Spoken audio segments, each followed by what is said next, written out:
For more than a decade, the BGK family has been a champion of dreams.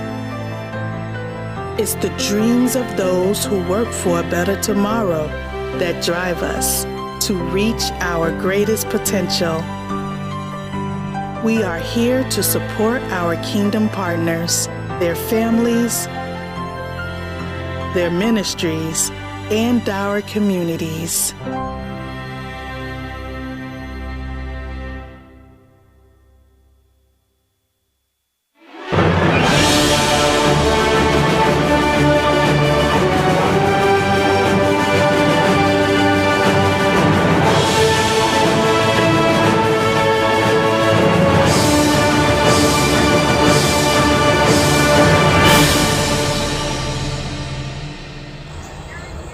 As a young person living in America right now, life can seem pretty crazy, pretty confusing.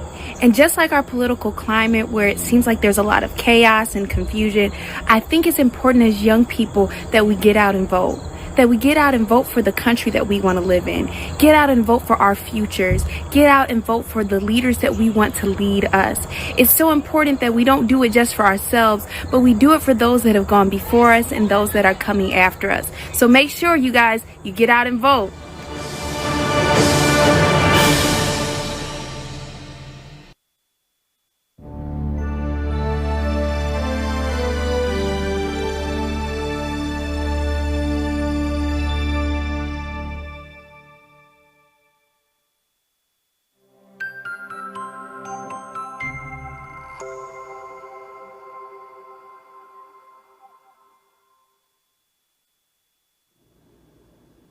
Hi, everybody. Welcome to G's Inspirational Corner broadcast. My name is Evangelist Jolanda Simmons Wright, also known as G. Welcome to our show today. We have a very interesting topic that we're going to be talking about today. Our topic is overcoming the stigma of mental health and substance use. But before we get into our topic and bring on our guest, I want to give you some information on how to be a guest on our show.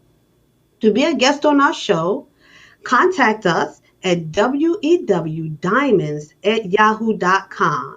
That's wewdiamonds@yahoo.com. I want to invite you to purchase my book online. The title is Living the Dream. And also, I have great news. You can watch us on the go. All you have to do is download our BGK app, and you can watch us on the go. I want to just tell you about our guests, a little bit about our guests. Also, I want to remind you to watch me on Sonatalk. Watch or listen to my podcast called Sana Talk. I want to tell you a little bit about our guest, Emily McGinley. She has a very personal experience about overcoming the stigma of mental health and substance use. For years, Emily decided to stop holding her mental health and substance use conditions and became an advocate for eliminating the stigma surrounding these issues. Since then, she has done public education, participated in media campaigns, and created policies and programs to help promote awareness around the issues of stigma. For years, Emily lived in fear of others finding out about her diagnosis due to the stigmatized ways she was treated by her family, friends, employees, and society. As a recipient of mental health and substance use services, she was treated as less than, and in her professional life, she was surrounded by the stigmatizing beliefs of her fellow human services professionals towards the people she served. Now, before I bring Emily on, I want to just say this. Whenever you have these issues, coupled with your professional help that you're getting and from your professional provider, I want to give you something else. I want to give you hope. I want to give you encouragement to couple whatever professional help that you're getting with the principles of the Bible. I want you I want to give you a scripture, two scriptures that I want you to leave here with tonight. And that's 2 Timothy chapter 1, verse 7. For God hath not given us the spirit of fear, but of power and of a sound mind. And I want you to take note of the word a sound mind. The sound mind, the ancient Greek word here had the idea of a calm, self-controlled mind.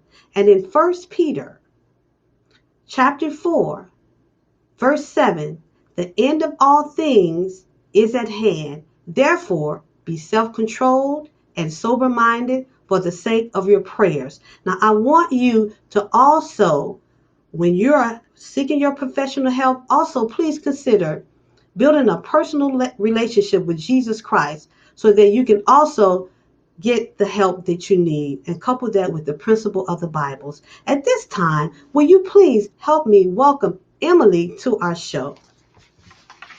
Welcome, Emily. Welcome. How are you today? I'm good. Thank you. Thank you so much for having me on. Great. This is such a great opportunity to have you on the show to talk about overcoming the stigma of mental health and substance use. And I noticed that you used the word substance use and not substance abuse. So, Emily, will you please talk to us and just give us a little bit a story or history about what you're going to and what you experienced early on with mental health and stigma? Sure. So, I have a lot of mental health issues in my family history. And when I was a preteen, I started, feeling symptoms of depression and anxiety. And I didn't know exactly what it was because I was so young and I didn't really have a word for it yet. But as I got older into my teens, I really had some pretty severe issues. I ended up getting hospitalized several times for, I have bipolar disorder. So anywhere from severe depression and suicidal thoughts to manic episodes, which is like, kind of the opposite of depression. You have lots of energy and you don't very have good like self-control and things like that. And it was really difficult. I tried to talk to my family and my friends about it. And there was really a lot of misunderstanding. I lost all my friends. I tried to describe to them what I was going on, when I was in high school, and they all got like very kind of, weirded out by me and that I was having these issues. So basically I lost all of my friends. And my family had, didn't have the best reaction, and certain family members, and I was told not to tell anybody because it was going to be shameful on the family, or it was my fault that I was thinking that way and I was just weak and I needed to pull myself up by my bootstraps and stop feeling like that. So there was just a lot of general misunderstanding, and then actually the professionals I worked with as well were not very caring.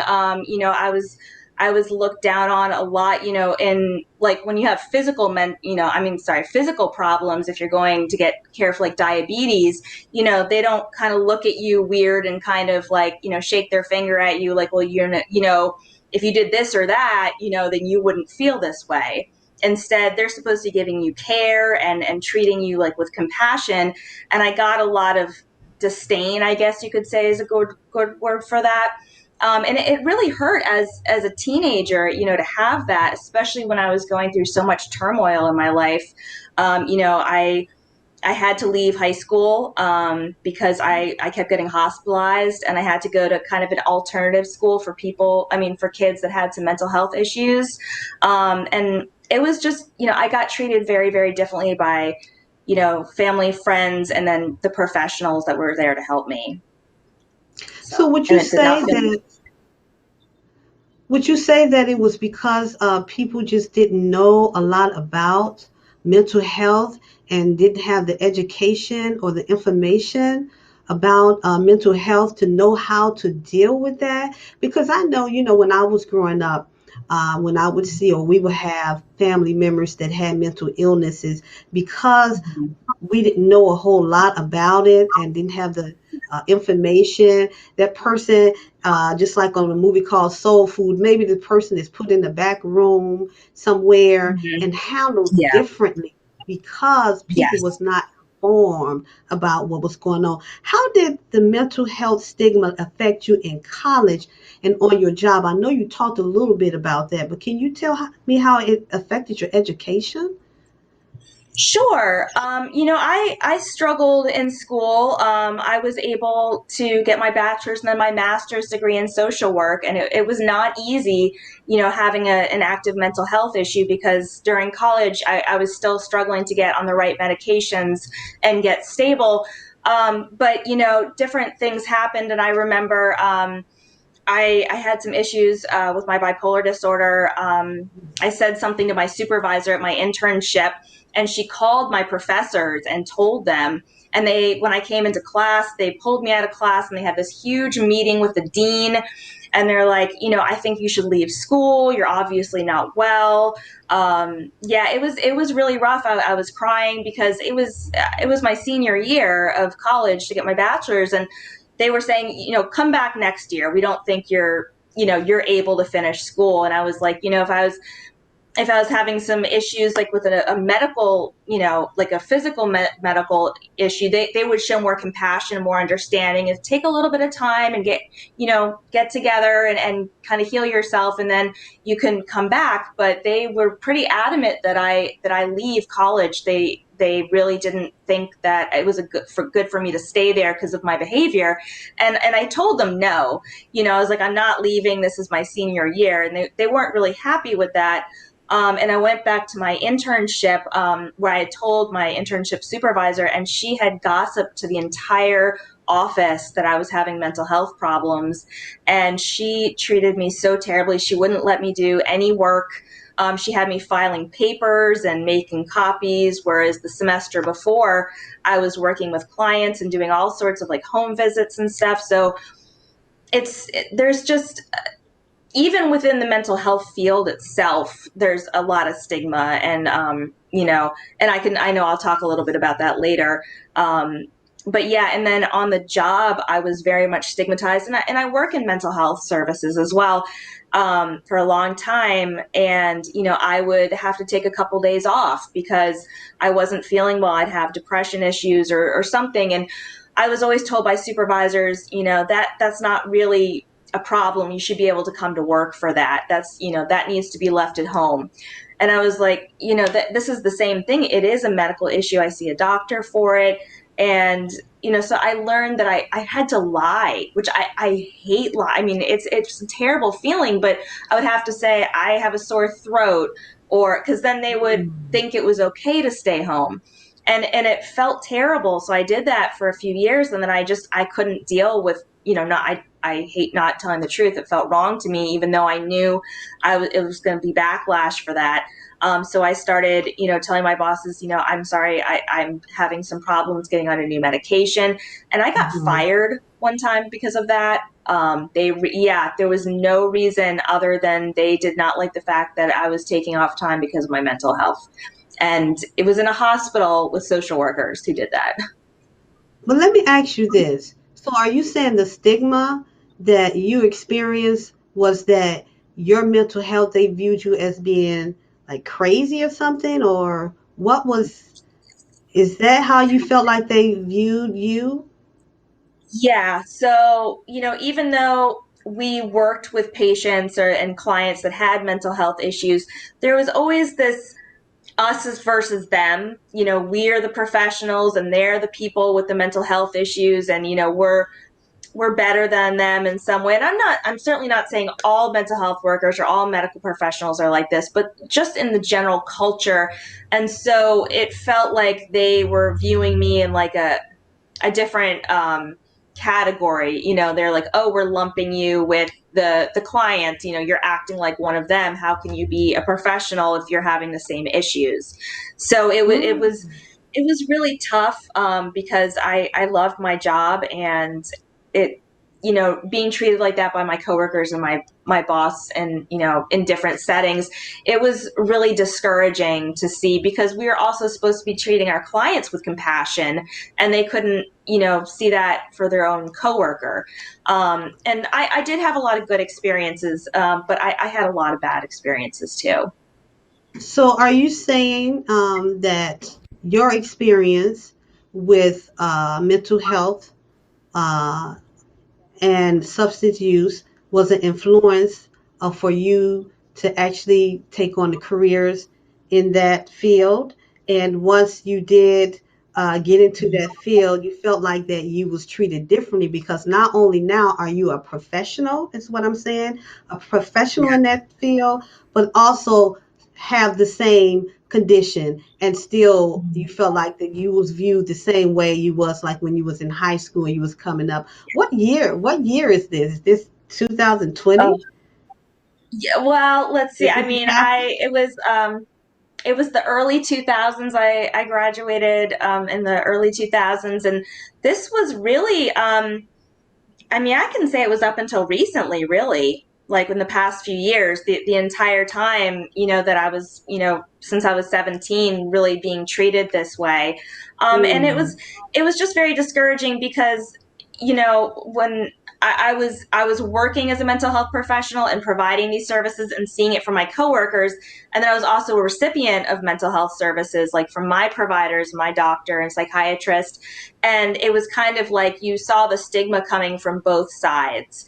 You were treated poorly by some of the mental health professionals that you received services from. And then within mental health, you kind of saw the stigmatizing view of like the clients, and that they're different. Um, So how would you say that this affected your self image yeah, it experiencing really being a took a professional? yeah. It took a big toll on my self-image and my self-esteem, because I looked at, the people that we worked with, and there were such low expectations of what they could do with their lives, and what they could accomplish. It was kind of more about making sure that they continued to function rather than recovering and actually being able to live a completely healthy, typical life, where you have accomplishments, you have a job, you go to school, all those things. It was kind of like, let's just make sure that they don't decompensate and go to the hospital. But there was no higher expectation than that they could be successful. They were kind of doomed in this like chronic disease. So when I saw people being viewed like that, it really impacted me. And I was like, can I do this? Or am I, going to be the same, that I can't excel. I can't do great things with my life, because if that's the view that everyone around me has of, not seeing people recover, but just kind of be stagnant in this chronic disease, how am I ever going to get out of it? So it really Okay, made me feel bad about myself. so let me ask you this. So, where do you think society's negative perception of mental health, where did that come from? And what is it that we need to do now as a society to make it better? What can we do to raise awareness about mental health and substance use so that we can make it better? Because I think as a community, we should all take on this and see what is it that we can do to make it better.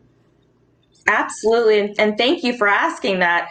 I would say that a lot of the negative perceptions come, from, first of all, from media.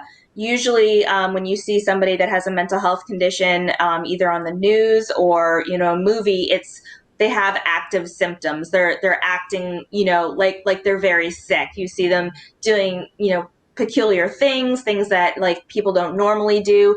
And the thing is, most people with a mental health condition are normal, everyday functioning people. And I don't like the word normal. I like to say typical. But they're, you don't usually see that in the media. What you see is the most extreme cases when people are suffering the worst from their symptoms. And you Mhm. don't see all the people that are well, that, because we don't stand out. So we are everyday people. We're just like everybody else, but we don't really attract the attention that people who are really suffering with the most severe symptoms do. So those are the ones that get the attention, and those are the ones that their image is really played up. And it's also the same, in mental health and medical services, is you're really seeing the people that are at their worst. People that can live typical lives, that can live healthy, happy, successful lives, but they're having really severe issues at that time. And it doesn't mean that they're always going to be like that, or all people with mental illnesses are that struggle that much. But I think really a lot of the stigma comes from those being the most viewable, cases, the thing that people see the most when they hear mental health issues, and they don't realize that there's so many people in the general population that are able to lead normal lives, I think, is where a lot of the perception comes from. And also, well, one thing I'm sorry, were you going to say something? No, Oh, so I'm sorry. you're speaking from a professional perspective, right? And Yes. from your personal experience. Hmm. So, what is it that we can do as a community to make it better or to help us to understand, especially during this season of COVID-19, where they may have had access to their mental Hmm. health provider.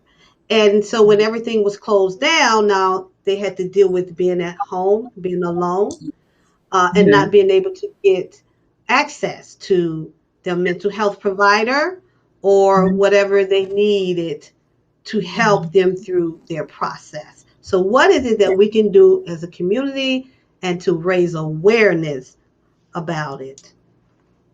Well, I think one thing that's really important is using the correct language. Instead of saying schizophrenic, you would say a person that has schizophrenia. Like, you wouldn't say that about a person with cancer. You wouldn't call them a name and make the first thing you know about them their disease. You would identify them as a person first, and then with a condition. So, like a person with depression or a person with bipolar disorder, instead of like this stigmatized language like mentally ill people.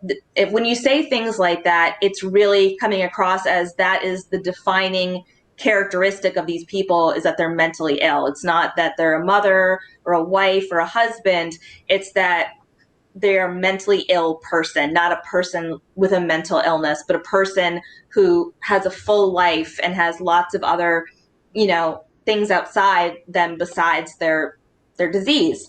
I think that that's really important, because when we say things, we shape what we think. I think another thing is to stop sensationalizing when somebody's having very severe issues, and in the media and in TV shows and in the movies, they really very rarely portray somebody that acts typically, or acts like that they are kind of able to do everything, function, have a healthy life. Usually you see them acting erratically, and they really play it up and stuff, or they only play things on the news where people are acting out of control or doing something violent. I think a lot of the belief that people with mental illnesses are violent comes from the media, and that's not true. Most people with mental health issues are actually the people that are the recipients of the violence, that have the crimes committed against them. They're not the people who are violent. But in the movies and on media, the mental health, the mental person with mental health is the person that's attacking somebody, or committing a crime because of their mental health issues. It's really in reality the other way around. So I think those are some of the things you could do. Really trying to just open your mind. A lot of, like you said, a lot of people just didn't know and that's why they made assumptions that it was bad or that you were weak. And just really be open to educating yourself and learning more about mental health, and being open-minded, and not just kind of having the decision that these people are weak or lazy, or they're just not trying hard enough to feel better, or they're not trying hard enough to get out of bed. Just having compassion, really. Having compassion, and what you say, understanding that it's okay for those who are going through that process of mental illness, substance use. It's okay to get help. It's okay to seek out a professional provider. It is okay. It's not, they shouldn't be looked at. From what I hear you saying, there's a language and maybe an identity crisis in terms of the language that we should use. And it sounds like that will come with education, being well informed, and having other professionals like yourself to come forth and help us to understand the language to use, what to say, and what not to do. I want to ask you something a little personal, Emily. What started you to using drugs and alcohol? Well, a lot of it came really from the mental health issues. I like I said, I was in my preteens. I really started having a lot of depression and anxiety. I didn't really know it. I felt so different than everyone else. I felt very isolated, and like nobody really understood me. And I was really in so much emotional pain. I wanted to numb myself really by any means necessary. And I didn't have good, healthy coping skills. I didn't know how to deal with those feelings other than to numb them, with substances. Okay. Well, Emily, this is such a broad topic, and we need more than one segment to talk about this. So we're going to have a part 2, and we're going to come back and we're going to talk to our viewers and help them to understand the stigma of mental health and substance use, and what it is that we can do as a community to do better, to help others to understand. So I want to thank you for joining G's Inspirational Broadcast, and I'm going to say good night, and I look forward to part 2. Thank you for joining us tonight, Emily. Thank you so much for having me and bringing awareness. Yeah. Thank you. And I want to say to our viewers, it's okay. If you need help, get the help that you need. Get the professional help that you need. But also remember one important thing that I said, building a personal relationship with Jesus Christ, so that you also can get the spiritual guidance that you need to couple this with your professional help. My name is Yolanda Simmons White. I want to invite you to join us on Facebook at our Facebook broadcast, and leave us a comment. Let us know what you think about tonight's show. Let us know what you think about tonight's show. We read the comments, and we will be glad to have any other topics that you would like for us to talk about. So I want to say thank you for joining G's Inspirational Corner, and have a good night.